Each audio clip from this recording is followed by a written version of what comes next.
สบายดี FC 2 YouTube สำนักเคมีมัดทุกคนด้นและเนาะที่ว่าแอดมินบ่ได้ติดทองบ่ได้อัพโหลดคลิปต่างๆลง2 YouTube ส่งในแมนคาเวียกไลน์อ่านหนังสือกันบักหลายๆพุ่นเนาะอันนี้อ่านเกี่ยวกับพวก mindfulness เฮ็ดให้ใจเฮาสงบในการเรียนอยู่ต่างประเทศเนาะซึ่งว่าอย่าเฝ้าปะอย่าเฝ้าลืมญาติสำนักเคมีได้เด้อให้ฝากกดติดตามเบิ่งหมดทุกคนมื้อนี้แอดมินย่าจะพาสอนภาษาอังกฤษเป็นสิ่งตัวจริงเลยแล้วเอาไปติดตามกันนำกัน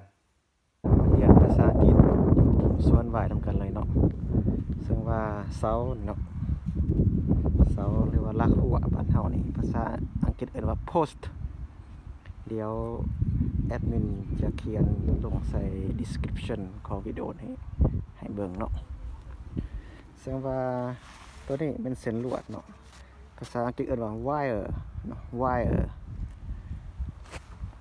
อันนี้แม่นต้นไว้เนาะ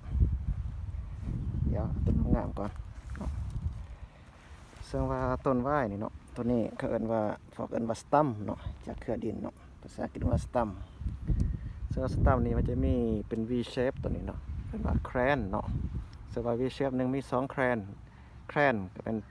แมนแคนมาเนาะแคนเนาะอันนี้เป็นแคนเลยเดี๋ยวแอดมินสิเขียนเป็นภาษาอังกฤษให้ในแคนหนึ่งจะมีสเปอร์เนาะตัวนี้เกิดว่าสเปอร์มันเรียกว่ากิ่งงานนี่สเปอร์เนาะเดี๋ยวสู้พอก่อนเนาะอันนี้เป็นสเปอร์มาเนาะซึ่งว่าสเปอร์จะมีชุดเนาะเป็นจง2 ชุดให้ตัวนี้1 2 ชุดเป็นหมายความว่ากิ่งงานมันสิแตกออกมาฮะเลยซึ่งว่าแต่ละสเปอร์จงไว้2 ชุดเนาะและคำศัพท์อีกอันนึงเนาะเดี๋ยวสูบออกก่อนตัวนี้แม่นท่อน้ำเนาะท่อน้ำภาษาอังกฤษเป็นว่า pipe เนาะหรือว่า water pipe เนาะ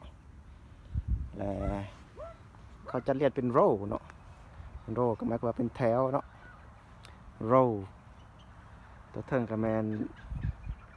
ตัวทั้งหมดนี้เขาเอิ้นว่าวิญญาณเนาะวิญญาณก็หมายความว่าสวนหมากองุ่นเนาะ very beautiful เนี่ยเทิงกับแมน beautiful mountain หรือว่า hill เนาะเดี๋ยวแอดมินสิเขียนอยู่ description ให้ไปเบิ่งเอาบ๊ายบาย